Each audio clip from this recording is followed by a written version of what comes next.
Hello, good people. It's Rob Lee. About 7 or 8 years ago, I was summoned to the bedroom by my wife. And she said, I've got something to tell you. And she had the computer on her lap, and she was reading an article. And she proceeded to tell me something that I knew hardly anything about. And I still have, it's something that I've not followed it. But I keep getting alerts in my mailbox about it from videos and articles, and I continue to read a little bit more. So she called me and told me about a story that happened in Colorado, and this was 7 or 8 years ago, that a family had went away and for like 2 or 3 months.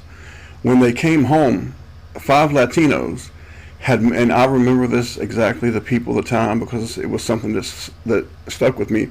5 Latinos had moved into this white couple's home, and they could not get them out. They couldn't get them out. That they were there, and I think this went on for a year before they were actually able to get them out of their own home. Mind blowing. So as I continue to get articles about this and videos, and sometimes I don't pay any attention to it because most of you guys know that I don't do videos about certain subjects. I leave that to other people. I have my own criteria of what I do, and it has to do with giving my Father glory through Jesus Christ and helping my brothers and sisters to see through the deceit. However, I feel that maybe I should touch upon this. Squatting, what it's called is house squatting, is the action of occupying an abandoned or unoccupied home or residence. And there's something that we're going to learn when we watch a couple of these videos called adverse possession. The occupation and acquisition of land or property to which another person has title with the intention of possessing it as it's one's own property. Now, author Robert Neuwirth suggested in 2004 that there were 1 billion squatters globally. I'm not sure how he could come up with such a vast amount, but certainly there does seem to be a phenomenon in the United States of squatting, stealing other people's residences, period, because that's what it is. I put myself in a situation of, what if my wife and I left for a couple months, came home, somebody was living in our place, what would I do? Well, humbly I tell you, my first reaction would be I'm going to physically remove them. And if it's more than 1, 2, 3, or 4, I give you my word before God, I'm going to physically remove you. It doesn't matter if I have to use my heel, the palm of my hand, my elbow, or something more. I'm going to remove you. But I would go to jail. And I'm not going to allow the devil to put me behind bars unless it's for Jesus Christ. So I really got to thinking about it, and I was like, damn, what a situation we've got here when someone can steal your home. When you try to force them out, you become the culprit. So let's watch some videos, and we will just go from there. But first, a KXLY4 News investigation. As a Spokane woman was being laid to rest, 6 people were moving into her home illegally. It is just sickening to me the level this group went to. Sickening. A severe violation of privacy. Friends and family cleaning up after squatters moved into the home of a loved one who had recently passed away. 61-year-old Sarah Digby lived at 2017 North Howard. And thanks to helpful neighbors, Spokane police were able to catch those squatters. KXLY4's Caroline Rourke working for you. And boy, Caroline, they sure set up house quickly. They did, Nadine. It's really remarkable how quickly they were able to accumulate so much junk, for lack of a better word, in just the few short weeks they were living in this house, giving grieving family members and friends even more of a burden to bear. Sarah Digby's family and friends remember her as smart, caring, and fun. Her sense of humor lasts up until the last couple of days of her life. She's always making jokes and playing with the instruments that they had and stuff like that. She lived at this house on North Howard for about 10 years. When she passed away in September, neighbors took great pains to help clean up the home and secure Sarah's belongings. She had a great group of friends that were, coming over to her house and packing up her items and preparing to close up the house on her behalf. But someone else beat them to it. When they did come back after the memorial service, they found 6 people in the house. The locks had been changed. They found the back door open. The friends called police and the squatters fled, but only for a week. 4 people were arrested in the house yesterday, and for 2 of them, it's not the first time. I know them and I know what they've done, and this is unacceptable. The squatters went to great lengths to make the house seem like their own, turning the basement into a chop shop, trying to get the bills placed in their names, and painting parts of the interior. They kind of developed this sense of, if I make it look like I've lived here for a year, then I've gained occupancy. You can't kick me out. They even put up Halloween decorations. It is just sickening to me the level this group went to. Sickening. A violation of privacy that has unnerved family. Yeah, frustrated and angry. And friends. This was somebody's home and she loved it. Now, while we were here today, friends had gathered to kind of clean up as much of the mess as they could and secure the house. You can see they put no trespassing signs in the window and a board on the door, hopefully keeping it shut up for good. Oh, that's just incredible, Caroline. How much of a concern is this for neighborhoods in Spokane? You know, this situation itself is pretty unique, Officer Pano was telling us, but a lot of, foreclosed houses or vacancies can, pose a little bit of danger. So Officer Ponto says if you have a property that is going to be vacant for an extended amount of time, contact your local neighborhood resource officer and they might be able to help you keep it safe. Reporting in Spokane, Caroline Rourke, KXLY4 News. It doesn't take long for them to take over. Thank you, Caroline. To a Portland home that was taken over by squatters. They did get an eviction notice from the sheriff's office, though, just today. But tonight we found out they're still in that house. Only on 6, we confront the people living there about whether they plan to move. This is happening at a home on Southeast Franklin near the Willamette River. And we've been following this issue since last month after a viewer contacted us. Jolie Winaga live at that home tonight. What are those suspected squatters saying to you tonight, Joel? Well, hi, Jeff and Kelly. I can tell you, first off, they insist they are not squatters, but in fact, legitimate renters, something the property owner says, no way. They're just nasty people, and they need to go. As if Terry Brooks isn't going through enough grieving the death of his brother, he says squatters have now taken over his late brother's home. You lose somebody that you've loved all your life, and then people prey on this situation. Brooks inherited the house after his brother's death. He tried to sell it, but creditor fees made it not worth it. In the meantime, he says squatters broke in and started living in the foreclosed property. I've got the paperwork. The eviction notice went Monday. 72 hours was at 9 o'clock this morning. Why are they there? And that's what I wanted to know as well. So I paid the suspected squatters a visit. One woman who lives here, identifying herself as Julie, did talk to me, but did not want to show her face. Are you a squatter here? No, we're not squatting here. Julie tells me she and her roommates had a rental agreement with Brooks' late brother before he passed away. We pay all the bills. We pay electricity. We pay the gas. We pay water. We pay internet. Neighbors report suspicious activity all hours of the day and night. I found out the sheriff served them a 72-hour eviction notice on Monday with a court date next week. But Julie tells me everyone in this home is moving out by then. We have tomato plants over there. Who does that if they're squatting? They're telling me they're not squatters at all. Okay, so if they're not squatters, show me a deed to the house. Show me a receipt that you're paying me rent to live there. Imagine squatters moving into your neighborhood and doing this at a home just down the street. Not just damage, but we're talking about drugs as well, and that is happening at a home in Jean Street in Tampa, and that's where we find ABC Action News reporter Carson Chambers live for us tonight with how neighbors are fighting back. Carson?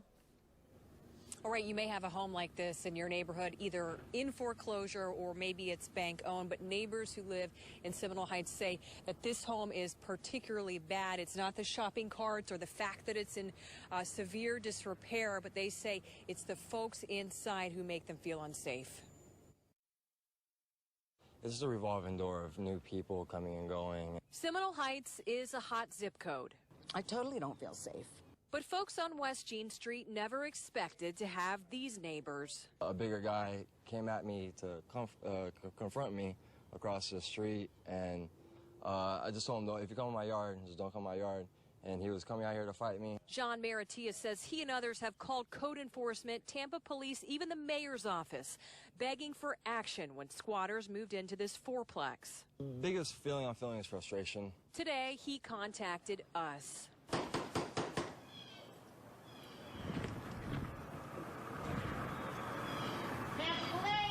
Tampa police kicked out 3 trespassers living in gag-worthy conditions. Human waste in non-working toilets, what appear to be empty drug baggies in drawers, and graffiti scrawled all over the walls. We want that building secured because there was trespassers in the building, and it's affecting the neighborhood, the quality of life in the neighborhood. So we want that contractor to secure that building so that nobody can come in. Code enforcement says they won't give up until the building is boarded up. Right now, though, it's a civil case, although it could be upgraded to criminal. I'm Ronnie with Channel 7. What don't you want to talk about? Hi. So, I just talked to the owner of the house. You guys aren't supposed to be here.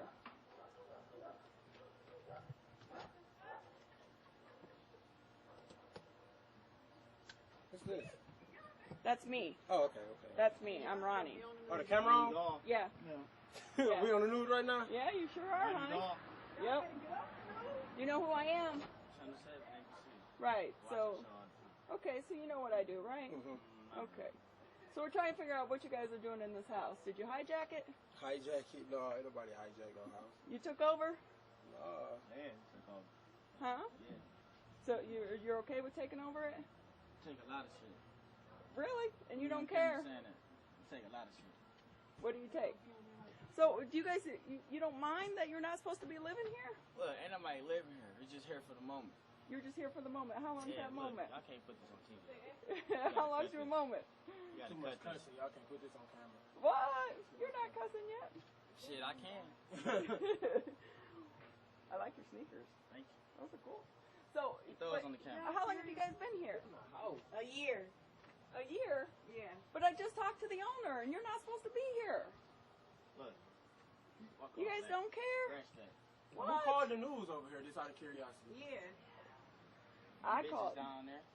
What? Bitches down I there already know who did it. They did it. You ain't gonna And y'all gonna come down here too anyway, huh? Come on. Huh? Y'all gonna do it anyway because they called. Hold on, wait. No, they didn't call me. Oh, yes, they did. I'll be Y'all did. absolutely Wait. 100% honest. You But didn't what are you call. guys doing here? You didn't call. You're stealing. You've been stealing electricity. You didn't call. You're not supposed. You've already been written up. You're supposed to be out, right? Didn't the cops come over here? I'm over here because this is what I do. This is outside league. Y'all shouldn't be here. No, I just.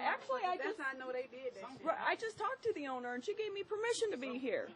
What owner? In this neighborhood. She ain't been here in years. Right, because she said that there's still stuff in here that was hers and she can't get it out because you guys just Ain't took shit over here, the her, place. Y'all believe her. Right, a female After I don't even own moved a here, house. A there man was a do. man came here. He said he left his Social Security and stuff card in here. He was trying to come in. I would not let him in. Whatever he left before I moved in here, that's his problem, not mine. Why wouldn't you let him in? What I'm gonna let him in for? I don't know him. But He could be a serial You killer. would let somebody in your house You that let you don't know? anybody in your house? But it was Would his you let house. somebody in your house you don't know? So this is Would your you let house? somebody in your house you don't know? But is this your house? Answer the Here's question. my house. I'm living here. Answer the question. Would you let anybody in your house? Well, I own my house legally. So if somebody come in your house, try to get in there, would you open the door and let them in? Well, it was his house. And Would you answer the question? You trying to be sarcastic and we serious. no, I'm, I legally own my house We and my legally- name's on the. So Legally, you're I not here. legally just asked you a question. You didn't answer it. Okay, so So it was them do you down guys the street, have? right? Do you have a lease? It was them down the street. No, it was not. Yeah, we Do do you have have a a lease? lease. Oh, great. Let me see it. The fuck we need to put? You ain't the Not the landlord. landlord. No. What you gonna let you see it for? She ain't the landlord. Why she want to see the lease? Why the fuck you lying? Why do you always lying? I need my fame. I don't care though. None of this conversation. Oh man, go get a real fucking job. This ain't no fucking Hey, job. I have a job. I get No, paid. That's your job, baby. Yeah. Bye, Ronnie. So you know that the second citation for squatting is a felony, right? Bye-bye. Okay. You get off my porch if I beat you on my porch. You're gonna beat me?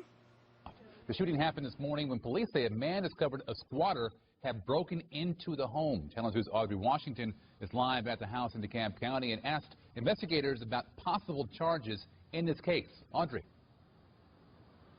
Fred, I was just briefed by police a little over an hour ago. I also spoke with some neighbors here who told me this home over here is a target for squatters and that they are not surprised by this deadly shooting. Now, our camera was rolling as detectives swarmed this property here along South Ponce de Leon Avenue in DeKalb County. This is still a preliminary investigation, but what we know is that the homeowner lives out of town. He had called police in the past about a person breaking into the house. The homeowner then sent a relative to go check on the house this morning, and that's when, according to police, the relative came in contact with the suspected squatter and shot the man dead. I spoke with a neighbor about what the homeowner told her about protecting his house. I also asked police about possible charges in the case. As for charges at this point, it's too early on in the investigation. Our detectives are still trying to determine what exactly transpired in that home and what exactly prompted that relative to fire that gunshot. He was going to arm the place, and that if some intruder came in, they were going to get it. Maria Raya's quiet Olivehurst neighborhood is now the scene of a bizarre crime. It's just nerve-wracking thinking that, who's living there. New neighbors who never seemed to belong. I thought it was really awkward. There was no U-Haul truck.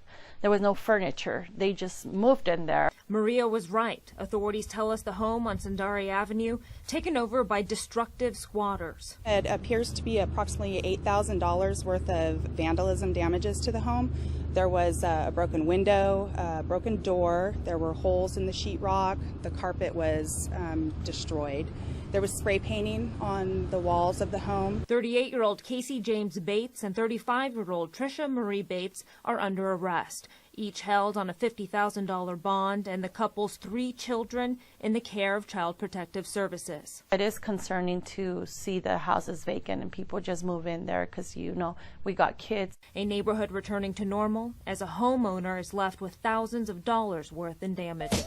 But before I went to move in, I called the cops. After all, I don't carry a weapon, and Lynn, who is known to the Michigan penal system as Arthur, is on probation for felonious assault with a deadly weapon. How you doing? I'm well. How are you? I'm wonderful. I'm coming to move in. You are? Yeah, I got the keys. What's for dinner? I'm not cooking dinner. I'm gonna go pick up my child. Oh, can I get in? No, sir. But I have the deed here. You do? Yeah, here's the deed. Here's the check. All right. Here's the deed, and I got permission from the landlord. Okay, tell the landlord to come here. I can legally go in there. Well, Yeah, I can legally go. Yeah, you can legally come in. So let me in my house. I'll let you in your house. This is Lynn Williams' house. Oh, it's Lynn Williams. It doesn't say Lynn. Well, of course not, because she took all my paperwork and everybody else know it. If I left my house, say for a month and a half, you think you would be entitled to move in there? Well, take my stuff. Well, it's a lot of. I'm not the only one that is squatting. It's a lot of other people on the block. If you want to be technical, and a lot of people encouraged me to do what I'm doing now. But she wants her place back. Yeah, but I had put a lot of work in here, and I spent a lot of money. I am on a fixed income. Is that power hooked up legit there? My power is... That's not legit. It's not legit. No, you stealing a bit of power. I am blessed.